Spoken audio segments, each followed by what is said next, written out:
کنفرانس بین المللی در پاریس با حضور رئیس جمهور برگزیده مقاومت، اسطوره اشرف، خاورمیانه در بحران، تهدیدها و راه حل‌ها. 10 شهریور 1393، اول سپتامبر 2014. گرامی داشت 52 قهرمان شهید اشرفی در نخستین سالگرد حماسه مقاومت در برابر جنایت علیه بشریت در حمله 10 شهریور 92 به اشرف.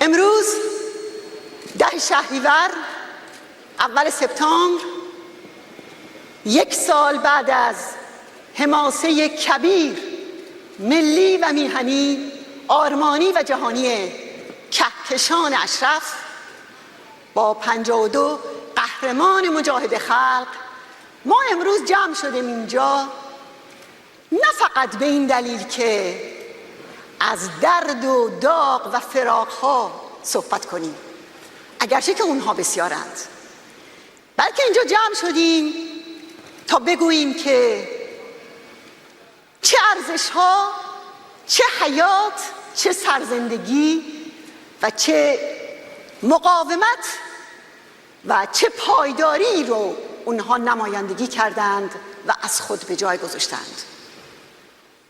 اونها ارزش مقاومت به هر قیمت، ارزش حیات واقعی، سرزندگی و سرشاری واقعی، ارزش ایستاده مردن و نه بر زانوان زیستن رو در مداری 100 چندان به همه آموختند و آنها این چنین بذر 1000 اشرف رو به همه جا پاشاندند. اونها و شما مصداق واقعی حاضران و ناظران در همه زمانها بوده و هستید. مصداق واقعی ولا تحسبن الذین قتلوا فی سبیل الله امواتا بل احیاء عند ربهم یرزقون. اونها الان در اینجا نه یک نام، نه یک تصویر و نه حتی یک شهید والا مقام، یک شهید قهرمان مجاهد خلق، بلکه لشکری قدرتمند و پرتوان بودند و هستند که همه جا رفتند، همه جا رو فتح کردند، از زندانها تا تمام خانه ها در سراسر ایران و در سراسر دنیا. بسیاری از خانه ها در بسیاری از شهرها در ایران و در سراسر جهان. آنها آموختند که میتوان به هر قیمت با هر امکانی مقاومت کرد و نهایتاً پیام حیات واقعی و زندگی واقعی رو به همه جا رساند. آنها این پیام رو به همه جا بردند، از سیاستمداران، پارلمان‌ها و پارلمانترها، انسان‌های دردمند و آزادیخواهی که دردی دارند. بله، همه اونها آموختند از شما که میتوان و باید با سرشاری و سرزندگی تمام مقاومت کرد، پایداری کرد و این پیام رو به همه جا برد.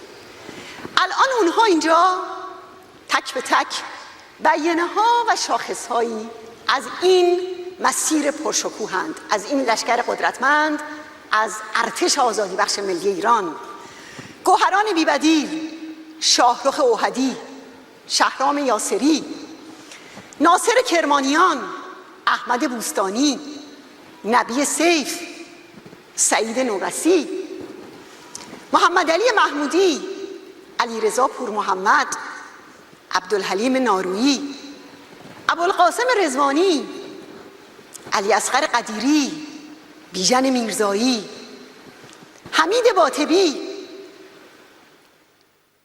و نسلی از جوانان میلیشیا که به حق نسل بیشماران مسعود رو تکثیر کردند و الان خودشون خالق نسل جدیدی در این مسیر پرشکوه مبارزاتی شدند. امیر حسین افضل‌نیا، امیر مسعود نظری، رحمان منانی، حسن جباری، ناصر حبشی، سعید اخوان هاشمی، یاسر حاجیان.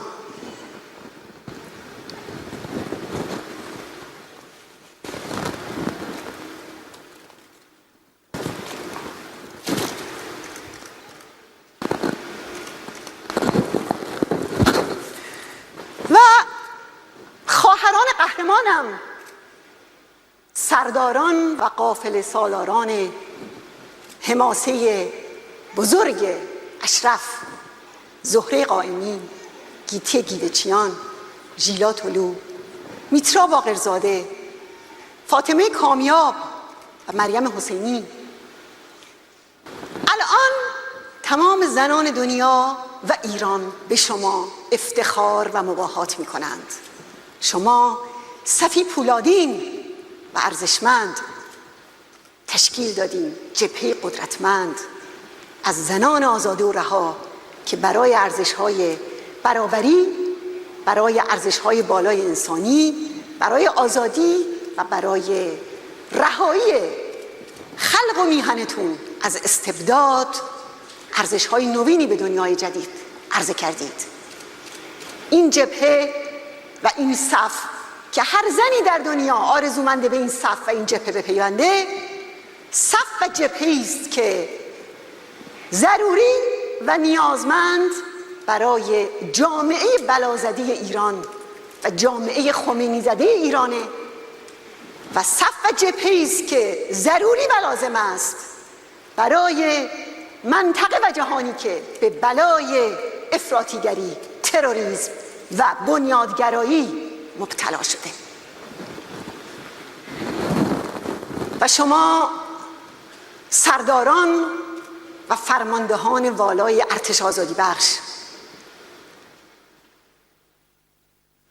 شما که بیش از چند دهه در مبارزه علیه شاه و خمینی در صحنه حاضر بودید، در اوج آگاهی و با روی باز از همه ابتلاعات عبور کردید و این چنین حماسه ساختید.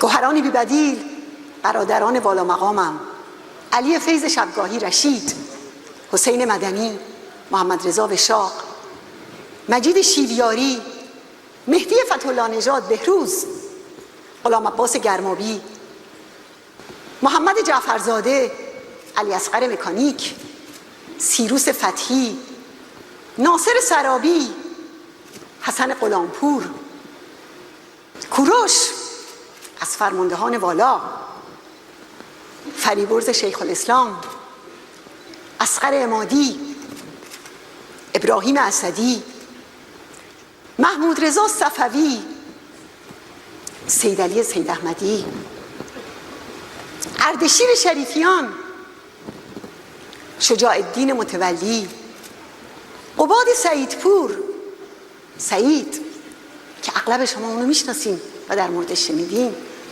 حمید صابری، علیرضا خوشنویس، محمد گرجی، حسین امام رسولی، رحمت بلوک نخجیری، هادی نخجیری و حسین سلطانی. راستی که شما چه درس بزرگی به دشمن دادید. شمایان که آتش رزم شما را سر خاموشی نیست، در شما تا به ابد رنگ فراموشی نیست. نامتان بر لب تبدار وطن جاری شد، خونتان ضامن پیروزی و بیداری شد. آری، و حالا نوبت شماست که این همه سرزندگی، حیات، نشاط، مبارزه و مقاومت را ادامه بدهید، مشعل آنها را در دست بگیرید و 1000 اشرف بسازید. آری، الان نوبت شماست.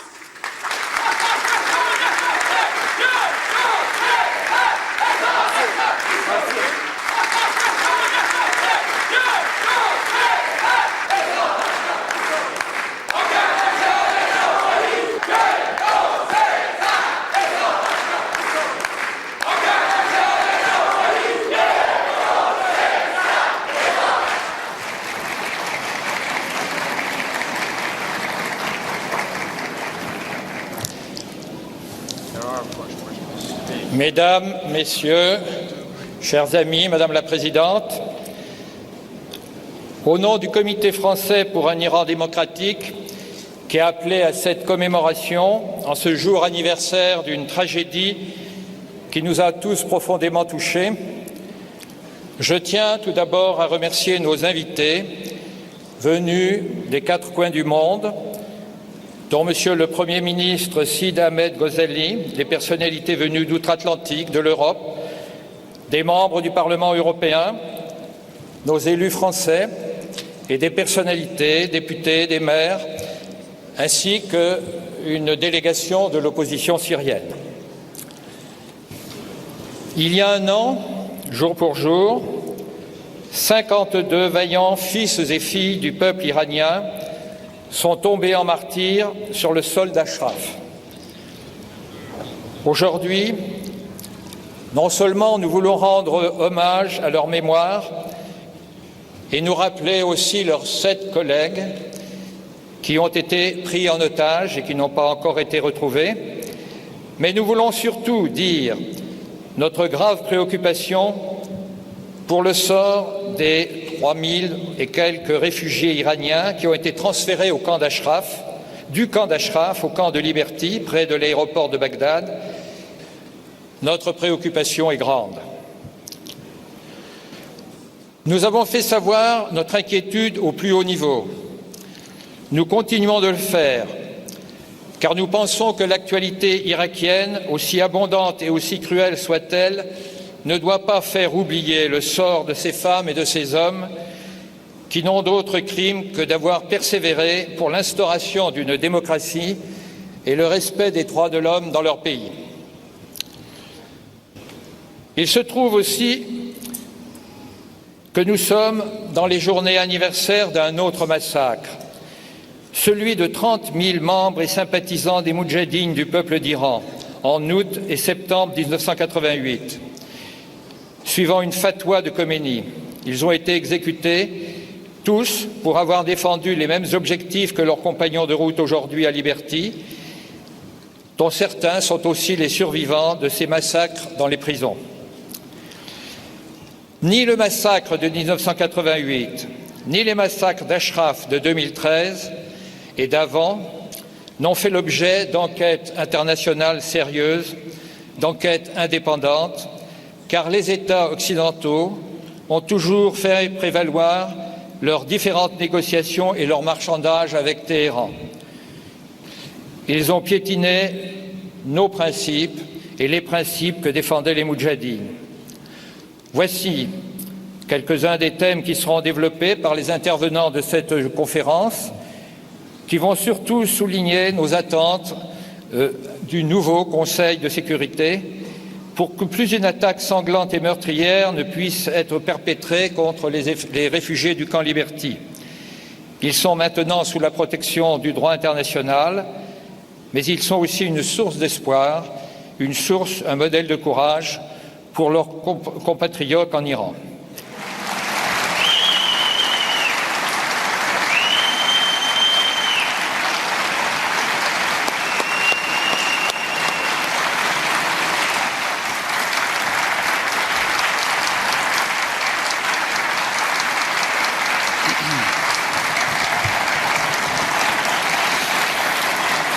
Madame la Présidente, mes chers collègues, Mesdames et Messieurs, je m'exprime ici au nom du Comité parlementaire pour un Iran démocratique et à travers moi, ce sont l'ensemble des députés et des sénateurs français qui, de longue date, accompagnent la résistance iranienne que nous avons accueillie en France il y a maintenant près de 35 ans, qui est à vos côtés pour cet hommage aux martyrs, aux 52 martyrs d'Ashraf.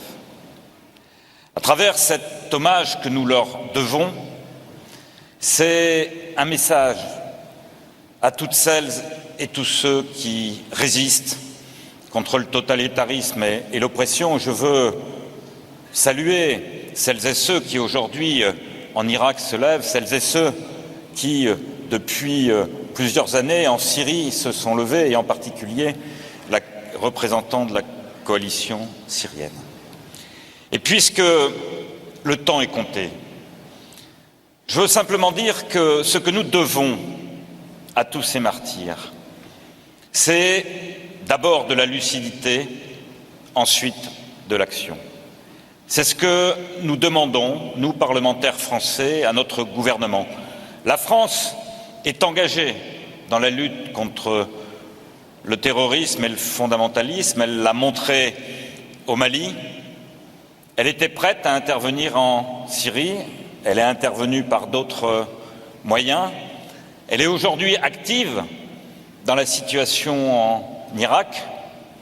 Elle doit probablement l'être davantage. Je veux simplement dire à mes collègues de l'Union européenne ici présents, à mes collègues des États-Unis, que la France, qui doit faire plus, et nous lui demandons de faire plus, ne pourra le faire seule.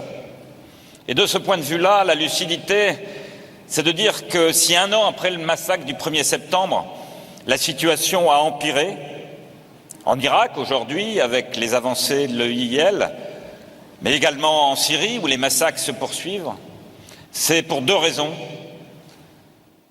L'absence de fermeté de la communauté internationale, l'insuffisance de son action, et puis aussi cette idée qu'il faut écarter qu'il y aurait quelque chose à compromettre avec le régime d'Iran, parce que dans toutes ces crises, il y a à chaque fois la main du pouvoir iranien. Alors, pour conclure, nous devons nous rassembler, obtenir de la communauté internationale, des États-Unis, de l'Union européenne, une intervention plus vigoureuse et une absence totale de compromis avec le pouvoir de Téhéran, parce que c'est par cela que nous serons fidèles au message des résistants, que nous leur rendrons vraiment hommage et que demain nous gagnerons ensemble la lutte.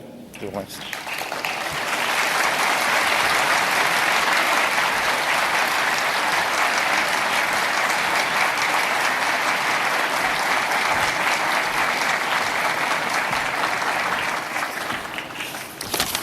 Madame la Présidente, Mesdames et Messieurs, nous sommes ici à nouveau nombreux, solidaires, pluralistes, rassemblés, pour dire notre confiance, notre espoir à Madame Mariam Rajavi, qui déploie des efforts extraordinaires au niveau international afin de défendre les droits de l'homme en Iran et à protéger les membres de la principale opposition dans le camp Liberty.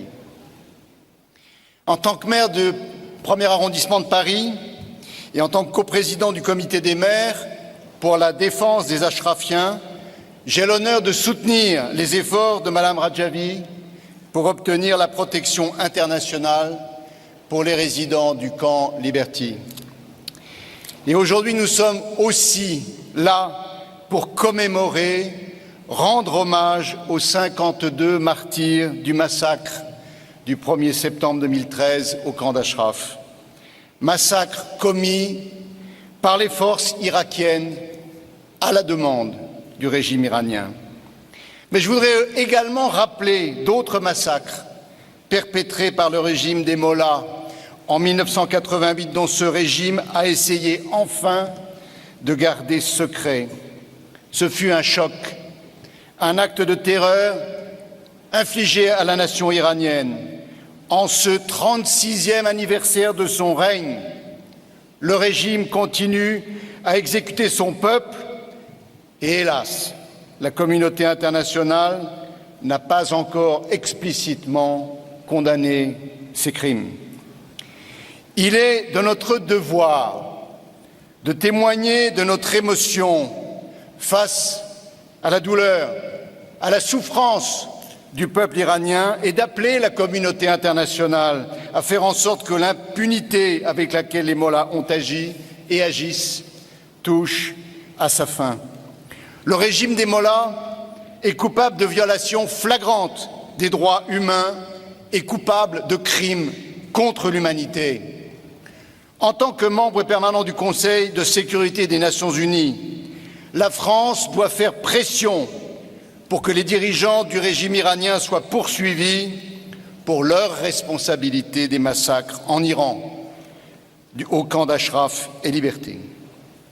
Je demande au gouvernement de la France, à nos partenaires européens, aux États-Unis, aux Nations unies, de forcer le gouvernement irakien à mettre fin au blocus illégal et inhumain du camp Liberty et à fournir aux résidents le libre et inconditionnel accès à la nourriture, au carburant et aux services médicaux. À Madame Radjavi, je veux dire que nous, les maires de France, nous combattons votre combat pour l'amitié entre les peuples, pour le dialogue entre les religions, pour la défense des droits de l'homme, et que nous poursuivons sans relâche notre soutien à votre lutte pour que la justice soit rendue pour les résistants du camp Liberty et pour que le peuple iranien retrouve enfin sa liberté.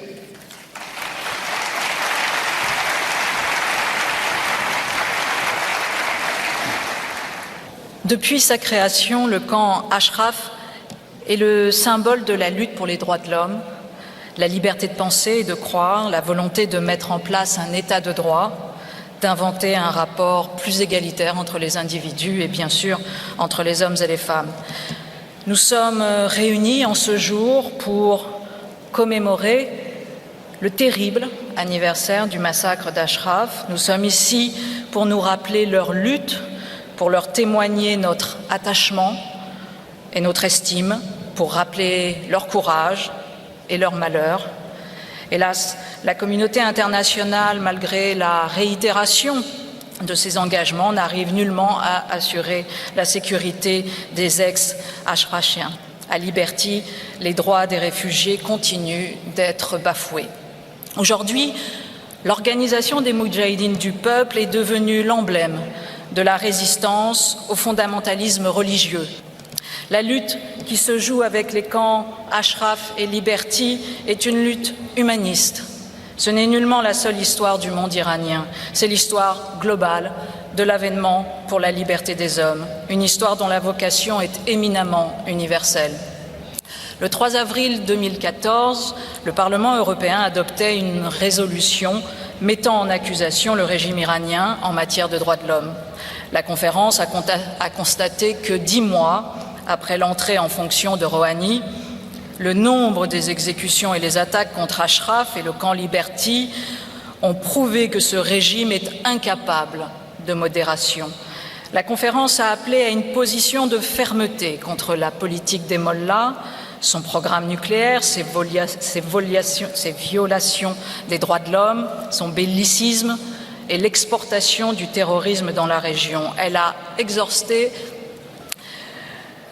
l'Union européenne a subordonné le développement de ses relations politiques et économiques à la fin des exécutions.